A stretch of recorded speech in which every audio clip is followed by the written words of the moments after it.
কি দাদা, এই টাটকা টাটকা ইলিশ নিয়ে হন হন করে বাজারে চললে নাকি? তবে কি তোর বাড়ির উপর গিয়ে দিয়ে আসবো নাকি?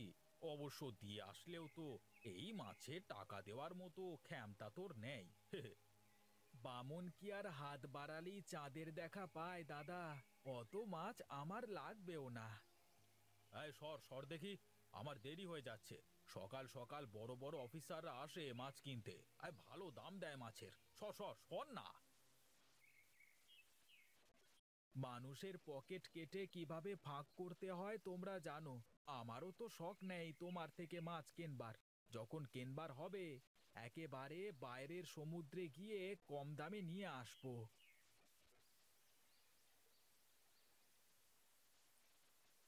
আরে কানাইদা, তা কি খবর? মাছ কি পেলে দু একটা?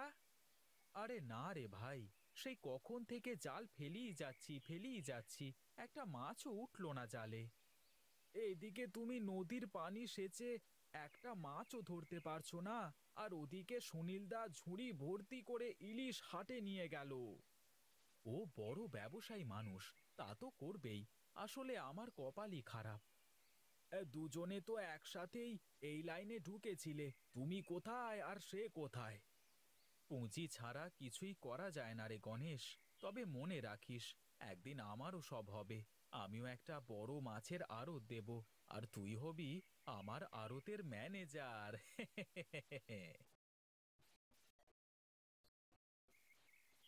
কিরে মা, তোর কি গাছে পানি দেওয়া হলো? হলে মুরগিগুলোকে কয়েকটা দানা পানি খেতে দে তো দেখি। এই তো মা, দিচ্ছি। তুমি কাজ করো, আমি এক্ষুনি দিচ্ছি।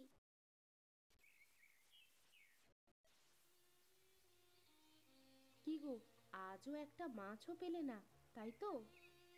নদীতে মাছ নেই গিন্নি। এখন মাছ ধরতে হলে বড় নদীতে যেতে হবে, তা না হলে বড় নৌকা নিয়ে সাগরে যেতে হবে। তুমি না হয় মাছ ধরা বাদ দিয়ে অন্য কাজ শুরু করো বাবা, তাতেই ভালো হবে। আমার যে অনেক বড় স্বপ্ন রে মা। আমার বড় মাছের আড়ত হবে, সেখানে সব ধরনের বড় বড় মাছ থাকবে। এলাকার সবাই আমার থেকে মাছ কিনবে। তোমার এই জেগে জেগে স্বপ্ন দেখা বন্ধ করবে তুমি? যাও, হাত মুখ ধুয়ে আসো, বাপ মেয়েকে একসাথে খেতে দিই। আমি এখন খাবো না মা, তুমি বাবাকে খেতে দাও, আমি পরে খেয়ে নেব।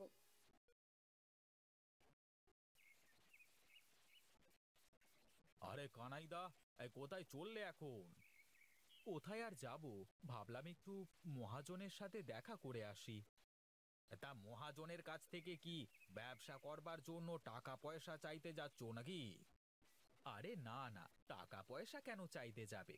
ব্যবসা করতে হবে, তাই কেমন করে কি করা যায় সেই আলাপ আলোচনাই করতে যাচ্ছি। আমার মনে হয় তোমার মহাজনের কাছে না যাওয়াই ভালো দাদা। তার থেকে এক কাজ করো, তুমি আমার কাছে তোমার কথা বলো।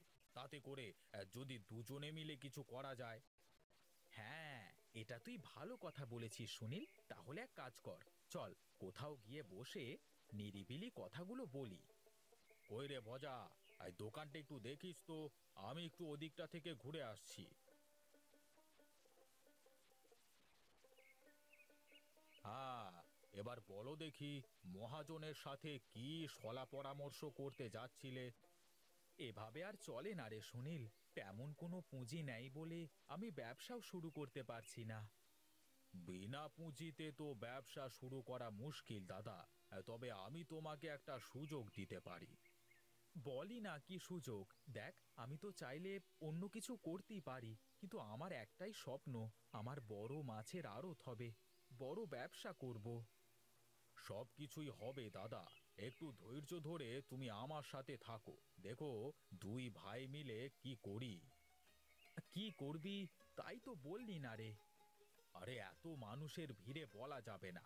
আমি রাতে তোমার বাড়িতে আসবো, রাতেই বসে সব কথাবার্তা বলবো, কেমন? ঠিক আছে, এখন তাহলে আমি যাই। তুইও গিয়ে দোকানে বস, বেচা কেনা করগে।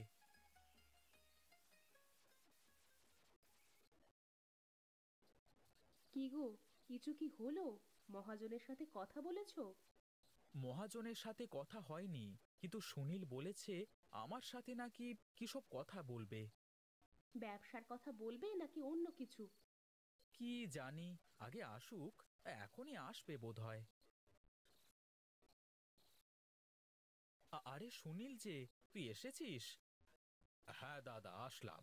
তোমাকে কথা দিয়েছি, আর আমি আসবো না তা কেমন করে হয়?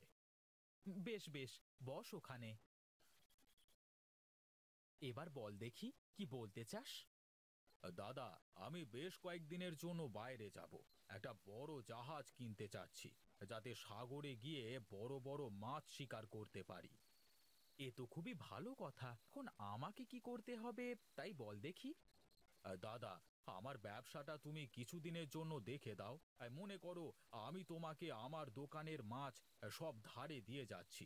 যখন ফিরে আসব, তখন দুজনে একসাথে ব্যবসাটা শুরু করব।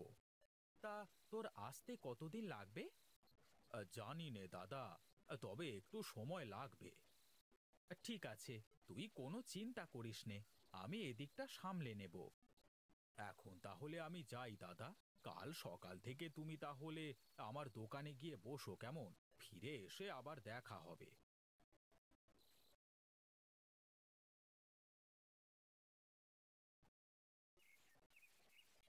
কি গো কানাইদা, আমার তো বিশ্বাসই হচ্ছে না এখানে তুমি বসে আছো।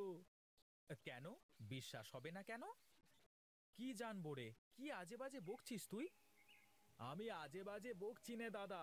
আরে সুনীল তো ফেরারি হয়ে পালিয়েছে, আর এই ব্যবসায় তোমাকে বসিয়ে দিয়ে গেছে, যাতে করে সব দোষ তোমার ঘাড়ে এসে পড়ে। এই যা তো তুই, আমাকে আমার কাজটা করতে দে। গরিবের কথা বাসি হলেও ফলে যায় দাদা, দেখতে থাকো।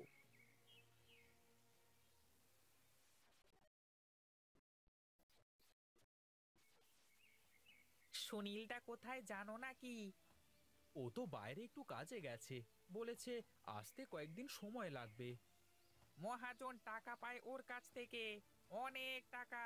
এই টাকাগুলো দুদিনের মধ্যে দিতে না পারলে কিন্তু এই দোকান আর এখানে থাকবে না। এটা আমার কথা না, মহাজনের কথা। ঠিক আছে তুই যা, আমি গিয়ে মহাজনের সাথে কথা বলছি। আচ্ছা গিন্নি, তোমার কি সেলাই মেশিনটা খুব দরকার? না, কেন বলো তো? আসলে আমার তো কোনো পুঁজি নেই, তাই ভাবলাম যদি তোমার মেশিনটা বিক্রি করে দিই তাহলে কিছু টাকা আসবে, যা দিয়ে আমি ব্যবসা চালিয়ে যেতে পারবো। আগে থেকে সুনীলের চাল বুঝতে পারলে তোমাকে এটা করতে দিতাম না। আরে এখানে সুনীলের কোনো দোষ নেই, মহাজন চাল দিয়ে সুনীলকে ফাঁসিয়েছে। তুমি ব্যবসা করতে চাও, আমি নিষেধ করব না, তবে একটু সাবধানে করবে, যাই করো না কেন। ও নিয়ে তোমাকে চিন্তা করতে হবে না গিন্নি। আসলেই কানাইদা, তোমার বুদ্ধির তারিফ করতে হয়। তুমি সুনীলের সেই ব্যবসাটাকে কি থেকে কি বানিয়ে ফেললে গো। যদি সৎভাবে চেষ্টা করা হয় তাহলে সবকিছুই করা সম্ভব রে গণেশ। এখানে যদি সুনীল ফিরে এসে সব ফেরত চায়, তখন কি করবে তুমি? এই ব্যবসাটা তো ওরই, আমি ওকে দিয়ে আবার নতুন করে ব্যবসাটা শুরু করব। এখন তো সব লাইন ঘাট আমার চেনা হয়ে গেছে, এখন যে আমার ব্যবসা করতে কোনো টাকা লাগবে না। এটা ঠিকই বলেছো দাদা। আমি সব সময় ঠিক কথাই বলি, তোকে তো বলেছিলাম যে আমি আড়ত দিলে তোকে আমার আড়তের ম্যানেজার বানাবো। এখন তো তুই আমার আড়তের ম্যানেজার হয়ে কাজ করছিস। তোমার সাথে কথায় পারবো না দাদা। এখন যাও, তুমি বাড়ি গিয়ে একটু মাথা ঠান্ডা করে বিশ্রাম করো। আমি সব মাছের চালানগুলো শেষ করেই আসছি।